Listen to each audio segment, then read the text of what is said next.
Welcome to Casino Park. We have to dash through the giant theme park. Interestingly enough, it's a casino. Boy, Amy sure doesn't give up that easy. What is this place? Sure is bright here. We got some time. Feeling lucky? Sonic, we only have 24 hours left. Okay, let's go. This entire city is like a giant casino. The buildings and roads are all part of a pinball table. Pretty cool. Okay, Casino Park. Love the aesthetics. Absolutely love the music. But the pinball leaves a lot to be desired. Because the pinball physics in this game are horrible. The collision detection is really bad. The character movements, they say you have some slight control. And they are not kidding when they say slight. There will be plenty of times where your character will just keep going downwards or going upwards, left, right, anywhere. And you can be holding completely the opposite direction on the analog stick. They are really bad. The actual formation you're in doesn't really change anything. Yeah, for the other teams, Knuckles is by far the biggest power character. So if you're playing as Knuckles, you do have he's the smallest power character, so he's a bit more maneuverable than the other power characters, and that is literally it. Other than that, every team, every formation is exactly the same. And the really annoying thing about the pinball tables, though, is that, well, it goes by pinball logic. You know, you start off, you only have 3 balls. Should one of your characters fall off the board, they're gone. You know, it's not like normal, where they just randomly come back because the laws of physics do not apply to your teammates. You know, they are gone. The only way you can get them back is to get everyone else off of the pinball board, which tends to just be automatic after a few seconds.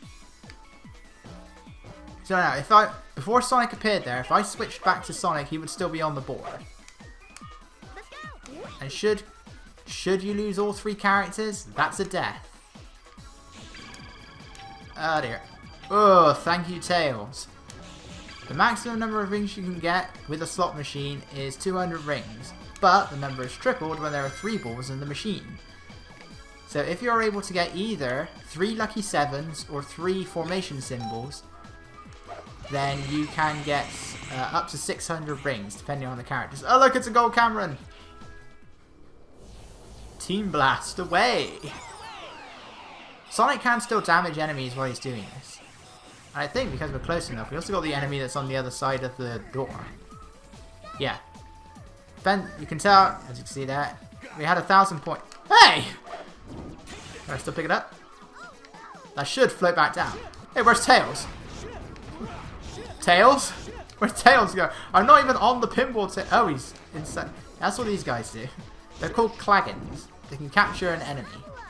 They can't capture the enemy, sadly. They can capture your teammates. And they'll become immobile until you destroy the Claggin. Or until you touch a checkpoint. Since I need to use 5 formations to touch said checkpoint, I couldn't exactly get to it. Or you can use Team Blast. Now later on, we're going to be encountering a gold version of the Claggin, which can actually teleport your teammates to another dimension. And the only way to get them back, should that happen, is, again, either use Team Blast, or you can use or you hit a checkpoint. I didn't want to do that. I want to go down. Or up. Come on, go up. It's not death should you fall off the end of the pinball table. There is a bit down there, just a normal bit of level design that actually takes you further up the pinball table. It can be helpful. Now there was a higher level pinball table on that one, and that has a switch on it that can take you up there. But there's lasers in the way, so we can't do that. And they'll still say that they can't get up there even when the lasers are deactivated. What it does, it will take you to a golden pinball table, which is said to be VIP, and it's absolutely no different than any other pinball table as far as I'm aware. So, I don't know what the point of it is. These are my least favourite of these lever switches, because most of the time you press the button, and there's the golden table there. You press the button, so you press B, but then it just cancels your flight. They just decide to randomly let go. And I don't know what causes that. Those are the 1 character only slot machines. You can only get up to, I think, 10 rings in there. And that's the end of the level. Whoa! So yeah. This one's not that bad. The next level, on the other hand, is probably my least favourite level in the game. Along with one other. Oh guys, it's a foreshadowing. I got an F. It's a foreshadowing. No, it's not really. Okay, well, it's hard to describe what's like least favourite level and least favourite mission. Because there are also the extra missions. There is one particular mission for Team Chaotix that I absolutely hate. But in terms of like levels overall for every team, it probably is the next level. Because it can be problematic. But again, it's mainly, again, just because of Team Sonic and Team Dark. Because they have the longest levels. In terms of level structure, Team Chaotix can be long because of the missions. But Team Sonic and Team Dark do have the longest levels. Some of Team Dark's can be even longer than Team Sonic's. Let alone the fact that they also have to stop more often to fight enemies. By the way, all these spheres here, they're not there for the Emerald Challenge. This is probably the hardest Emerald Challenge in the game. Because those spheres aren't there, which means that Emerald is going to get a good head start before you get to all of these. And I really don't know why that is. In fact, I don't even think all of those white ones are there. I don't think you actually approach any until the flight formation. If I can get the special stage key in the next level, then we'll find out. But it's probably the hardest one because the Emerald really gets the head start. Thankfully, Emeralds are shared between teams. So even though, spoiler warning, the final cutscene will show a particular team with particular Emeralds, that doesn't matter. I could grab all of the Chaos Emeralds with Team Sonic, and I'll still be able to get to the final story. But in order to do that, I need to play every other story. Ow. If you're really unlucky, that can occur twice in a row. Whoa, the frame rate is dropping. I thought I was playing the GameCube version. I don't know why I can't export this at 50 frames per second. I can do it for PS2 games, but apparently on the Wii, no, that's a big no-no apparently. Is it the composite cables? I have no idea. I am not a technological person. I can't even pronounce the word. It's like the fact of why does my whole pod capture keep freezing? Again and again and again. I'm worried it's going to do it right now. I get worried it's going to do it in the middle of the gameplay all the time. Time wasting! Yeah, I hate these special stages. Yet they're so much better than the ones in Lost World 3DS. Look. What? Okay, yes, I'm doing the left and right movements, but for some reason they keep going left or they keep going right when I'm trying to stop. They either do it way too slowly or they do it way too fast. Woo! You don't actually have to hit the goal ring. That'd be funny if you just go splat right into the end.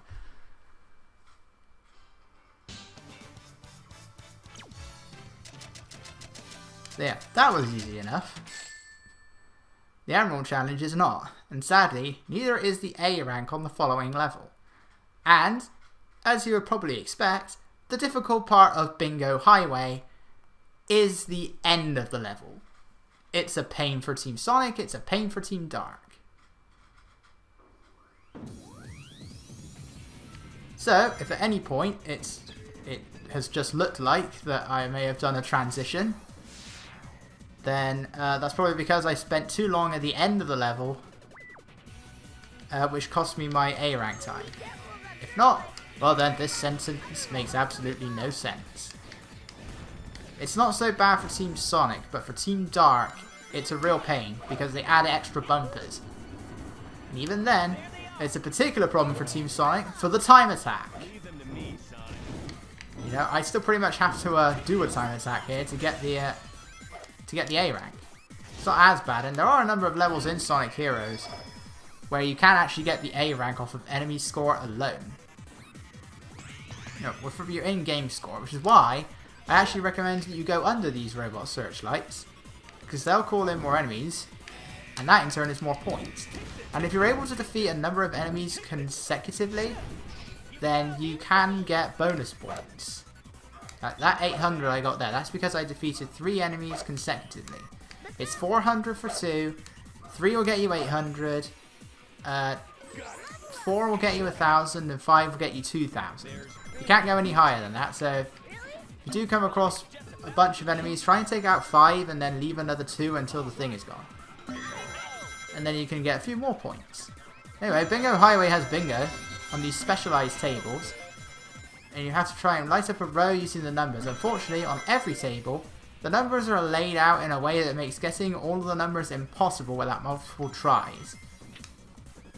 Which, for many teams, is impossible in itself. Ooh.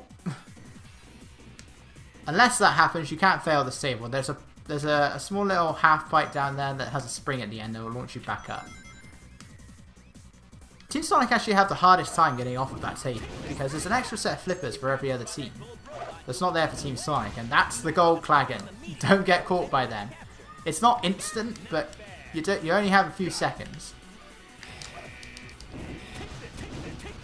And the power formation also has this other attack that your teammates do. If you're not holding on to them, they will sort of just automatically target the enemies for you in like a homing attack, which is actually more effective depending on how much your character's leveled up. I'm not sure if that means the yeah, you can't get up there with Team Sonic very easily. Every other character has flippers to get up there.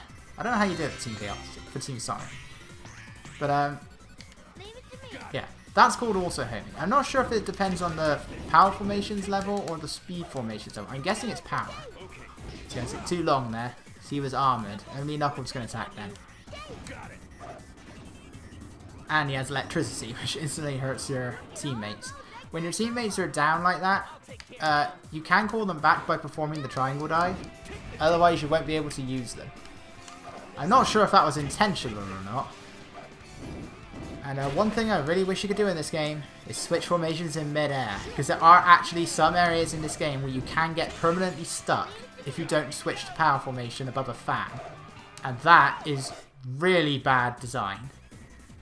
Yeah, if you can just very slowly nudge your way onto the pinball table, which is easier to do by jumping, because characters always react when they get to the to a drop.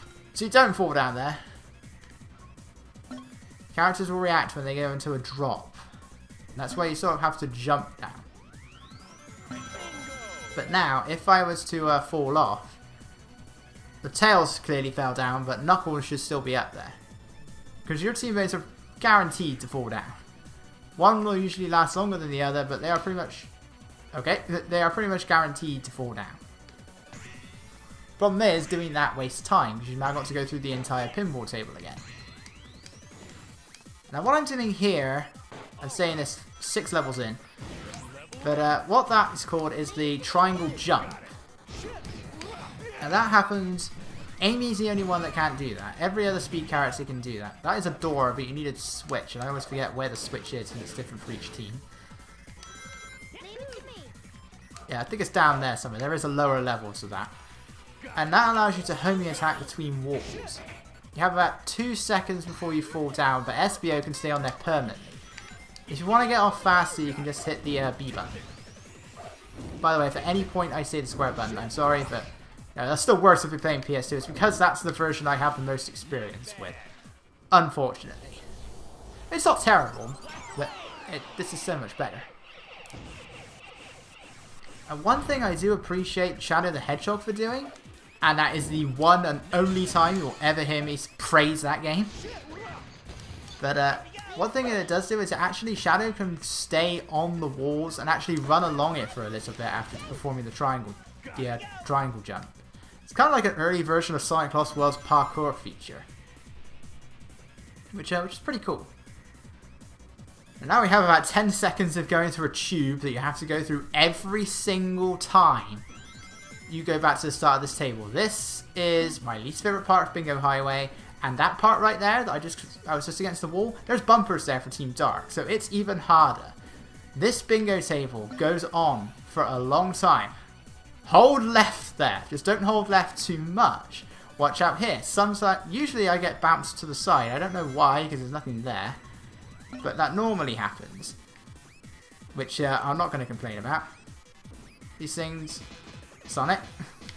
These little green things are bumpers, they bounce you back. Most of the time on the PS2 version, you're going to clip right through them. Which can actually be helpful, especially there, because I often always get stuck there. We can go through this middle one, and hopefully we can go through the aerial bingo, and we should be able to have a much easier time getting to the goal ring. But I hate that bingo table. I have failed so many times because of that. I think it's impossible to get perfect here. I only missed one. I have never done that before. I usually only get about 2 or 3. Maybe it is possible. Just really hard.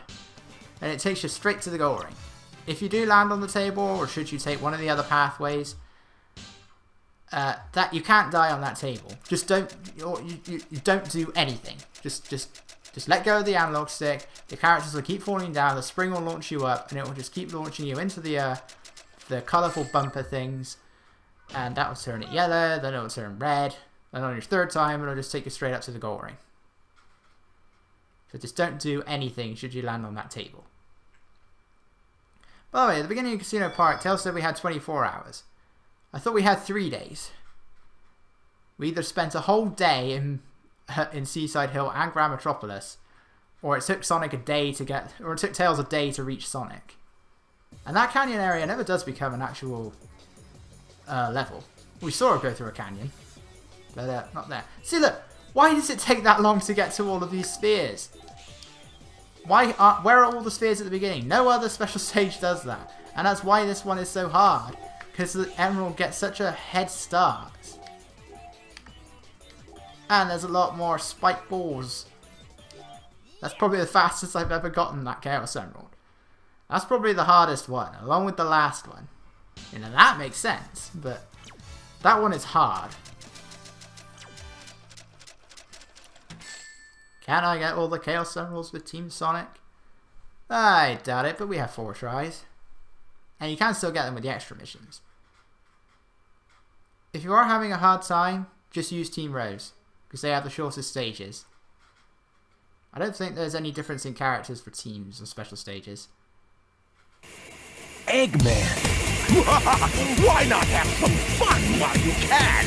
After all, you only have one day, and we know who's going to win. Get them! Now it's time for the Robot Carnival.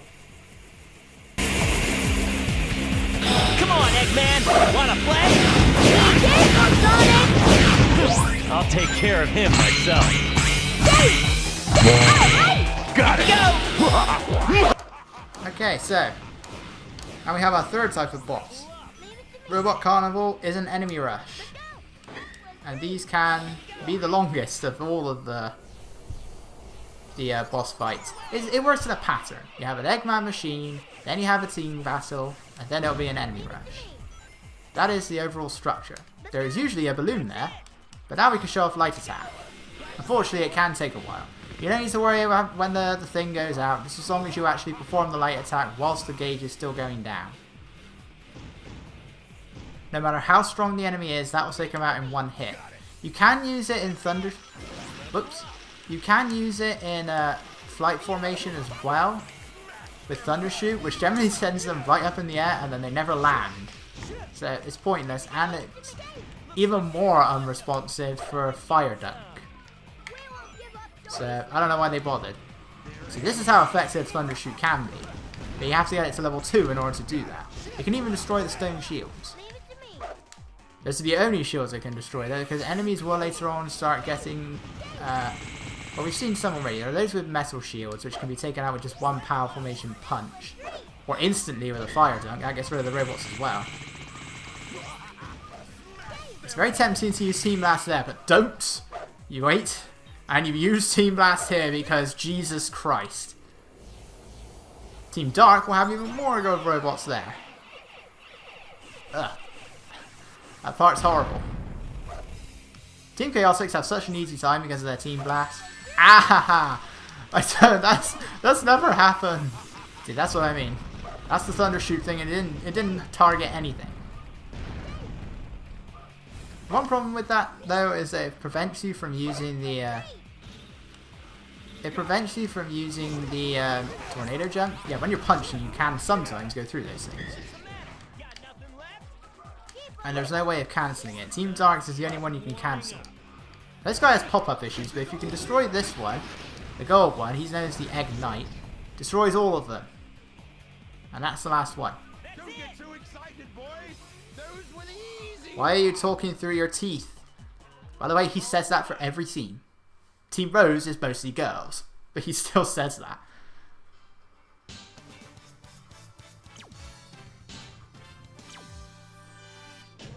What a waste. Don't worry, Eggman has unlimited money. See, even though Team Dark has harder times, I'm not going to get an emblem for that.